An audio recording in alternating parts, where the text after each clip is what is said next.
شيخ محمد الله سبحانه وتعالى كأباليو سؤالها سيدا كم وقتي سؤاله حق الدنيا ضبطون بهاين لكن odayaasha laftooda malay qudhooda jacaylku waa ku dhacaaye odayaal doonaya inay labeeyaan ama saddexeeyaan bad moodaa su'aalahan inay ka soo socdaan saa'ilkan wuxuu leeyahay waxaan rabaa inaan xaaski la guursado iyadiina way maseeraysaa oo hinaasaheeda cirka maraya labada arrimood sida sheekh isku waafajiya maxaad ugu talin lahayd saa'ilkan kale wuxuu leeyahay haddii markaan rabo inaan xaaska la guursado aan u sheego markay weydiisay xaas ma leedahay oo aan maya ku idhaahdo arrintaas diinta islaamku iyadana maxay ka qabtaa su'aasha ugu dambaysa aynu barnaamijka su'aalaha ku soo gabagabeynayna wuxuu leeyahay saa'ilkani sheekh waxaan rabaa haddii aan xaaskii furo oo aanu kala tagno kadibna aan doonayo inaan soo ceshado waxa la iga baahan yahay inaan weligeedii iyo ciddii mas-uulka la xidhiidho mise aanan cidna la xidhiidhin baan raajactu odhan karaa sheekh maxamed su-aashaa hore ee waxaan doonaya inaan xaaskii la guursado waana hinaasaysaa maxaan yeelaa marka hore horta waxaa xusid mudan guurka labaad faralna maaha sunnana maaha waa eexa guure abaar guur maaha waa luqaddii reer miyiga reerku marna wuu guuraayo abaar buu ka guuraa oo dee xoolaha kaga dhimanaya halka marna iyadoo dee uu iskaba ladan yahay meeshuna doog iska tahay ayaa la eexa guuraa waxaa la yidhaahdaa halkaa kale balaan iyadana halkanna waa cosab laakiin halkaa kale cosabka ah iyadana aanu guurno ama halka roobkii baaba ku batay halkaasaa yaro qalalana aan tagno markaa waa wax kororsi guurka hore guurka labaad iyo ka saddexaad iyo afraad waxbaad soo kordhinaysa haddii aad shay soo kordhinaysana waxaa mudan dee xaasilkii hore inaanu kala kicin midhihii hore ee aada haysay ubadkii iyo ooridii iyo aqalkii hore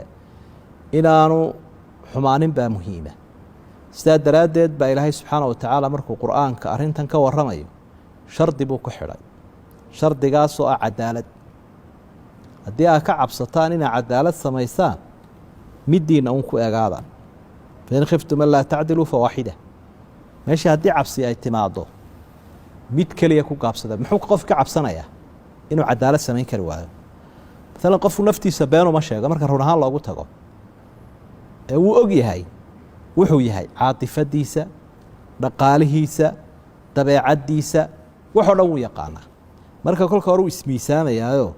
wuxuu leeyahy dee meeshii mar haddii la haddii cabsateen cabsi hadday timaaddo waa dagaale tolo hawshaa ma ka bixi karaysaa maya wallahi inaan ka bixi karayn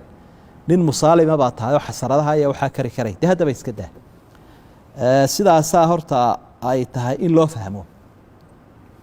marka isku mid maaha qofka dee xaaskiisii iyo reerkiisii hore u jooga iyo qofka aan waxbaba lahayn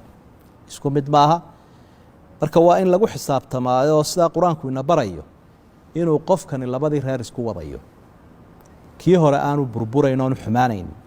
ubadkii ooridii aanay kharaabayn taasi markaa waa mid runtii xusid mudan waxyaabaha markaa muhiimkaa waxaa ka mid ah dee haddii aada hawshan labaad gelayso waa inaad taqaanaa sidaad u maaraynayso sidaad u maaraynaysa aad qofkii isaga ahaa ilaan qofkan markuu hinaasayo wuu ku jecel yahay waa qof diidan in loogu yimaado qofkii uu jeclaa bal maxaad ku qancinaysaa waaye qofkani meel kale uma socdee wuxuu kuugu hinaasaya adigu ku jecel yahay wuxuu ku leeyahay jacaylka aan kuu qabo ma doonayo in laygu kaa yimaado bal waayo adigu wixii aad ku qancin lahayd baa lagaa doonayaa inaanad ka tegin ee aad jeceshahay oo aad garab taagan tahay oo aad waxtar ula taagan tahay diin iyo dabeecad iyo duunyaba ta waa inaad qancisaado markaaad maslaxataa reerkaagii horena hagaajisataa ta aynu ku waaninaynaa waa taa weeye walaalaheenna qaarkood ayaa inta ay kolka intay dhaqdhaqaaq sameeyaan xejin kari waaya markay dhamacay ku baxdo kadib markaasuu reerkii dambe furaa ama kii horu furaa furiinkaasina waxaa laga cararayo marka waxaynu leenahay sidaad isugu wadi lahayd ilaan durbaan nin qaatay ilaaq dalbe bay idhaahdeen soomaalidu nin dagaal tegayaana balaankii waa inu sii dhigaado saanadii milatariya logistigii waa inu la diyaariyahay wuxuu ku kala dejin lahaa marka iyadoo gabadhii aynaan lahayn ninkii ha lagu kaco waxaa laga qaada haddana ninba xigmaddiisa qof iyo xigmaddii markaa xigmad waa laga maarmaan reerkii hore inaanu laga dhumin inaanu naga xumaanin waa laga maarmaan waxa aad soo kordhinaysiiyo wixii hore waa inaad iswaafajisaa arrinku waa talamu sharci ahaan dee waa la garanaya xukunku wuxuu yahay laakiin taladu ina weydiiyey walaalkani su-aasha kale waxa ay ahayd ragga qaarkood baa dee fulaynimadu waxa ay ku kaliftaa wallahi inaan waxbaba qabinba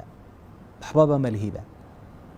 aimada qaarkood furiin bay ku sheegaan laakiin qowlka raajixa waxa weeye inuu yidhaahdo xaaskii miyaad furtay haa waan furay hadduu yidhahdo bay ka furmaysa su-aasha kale waxa ay ahayd sidee baan xaaskii usoo ceshan karaa ma haddii aan soo ceshanayo ma in weligeedii ila joogaabaa ma inaan markhaatiyaal u sameeyaabaa ma inay xaaska la soo ceshanaya ogoshahaybaa maxaa nidaamka soo ceshiga waa su-aal runtii muhiimaddeeda leh dadka qaarkood baa iyagoon waxba soo ceshanin mooda inay wax soo ceshadeen qaarkoodna iyagoo soo ceshaday ayay weli u qabaan inaanay soo ceshanin soo ceshigu shuruuduu leeya aadaab xaaskii aad soo ceshanayso shuruudiisa waxa kow ka ah inaanay horta cadad bixin dumarka midiba siba u ciddo tirsataa mid baa dhiiga ku ciddo saddex dhiig midna 3 bilood midna uurka midiba siba ku ciddo tirsataa marka intaanay cadad bixin baad fursadda haysataa shardiga labaad waxa weeye inaan dalqaduhu dhammaanin oo dee haddii dalqadihii dhammaadeen ma soo ceshan karaysid arrinta saddexaadna waxa weeye in aanay kaa iibsanin dalqadda iyo furiinka oo haddii furiinka ay kaa iibsato oo meherkii ay kaa dayso aduguna sidaa aad ku furtay soo ceshi ma jiro ila wuu faa'iido beelayaa khulucaas maxay wax ka iibsanaysa haddii la soo ceshanayo raali noqoshaheedunbaa dib loogu meherin karaa arrinta afraadna waxa weeye labada qof inay is arkeen ay guri galeen haddii intuu meheriyo isagoo dabadda jooga iyana gudaha joogto aanu weli la aqalgelin oo furiinuu dhaco iyagoon isaragba dee ciddaba ma jirto intaba qur-aankaasaa inoogu cadcaday oo noogu saafsaafay afartaa xaalo markaanay ahayn habkaad u soo ceshanaysaa waxa weeyaan qowl iyo ficil labadaba way ku sugnaata inaad tidhaahda xaaskayga heblaaye hebel guurkaygii horean ku soo ceshaday qowlkaa way ku ansaxaysa culimada qayb ka midina waxay leeyihiin haddii isaga oo niyeysan inuu soo ceshado xaaskiisii oon cadad bixin galmo uu sameeyo iyadana ficilkaasi wuxuu sheegayaa inuu soo ceshaday waxba laakiin shardi uma aha inuu waalidku og yahay iyo inay ruuxa dumarka ay og tahay midna shardi ma aha iyadoo aan ogeyna wuu soo ceshan karaa iyadoo oo aan markhaatiyo jirina wuu soo ceshan karaa iyadoo aan waalidkeedu ogeyna wuu soo ceshan karaa ila waa xaaskiisii mar hadduu soo ceshan karayo hadduu caawa dhinto way dhaxlaysa isaguna wuu dhaxlayaa waana tan qur-aanku idhaha kala fogaanina si meel dhow laysaga tiigsan karo marka nidaamka soo ceshigu waa caynkaa weeye wayse iska wanaagsan tahay khilaafka iyo shakigaana yaraysaa inuu ooridiisii u sheego owdhaa heblaayoy waan ku soo ceshaday weliba inay ku heshiiyaan baa kasii wanaagsan si aanu karbaash ugu noqon sidoo kale inuu markhaatiyaal u sameeyaana waa sunne faral maaha waa sunne inuu ehelkeedii ogeysiiyaana waa fiicanta waxaasoo dhan shakigii unbay ka saarayaan meesha wallahu aclam sheekh maxamed aad baad umahadsan tahay ilaahay subxaana watacaala ha ka abaaliyo sida wanaagsan ee dhallinyaradii iyo dadweynihii guud ahaan barnaamijka la socday aada ugu faahfaahisay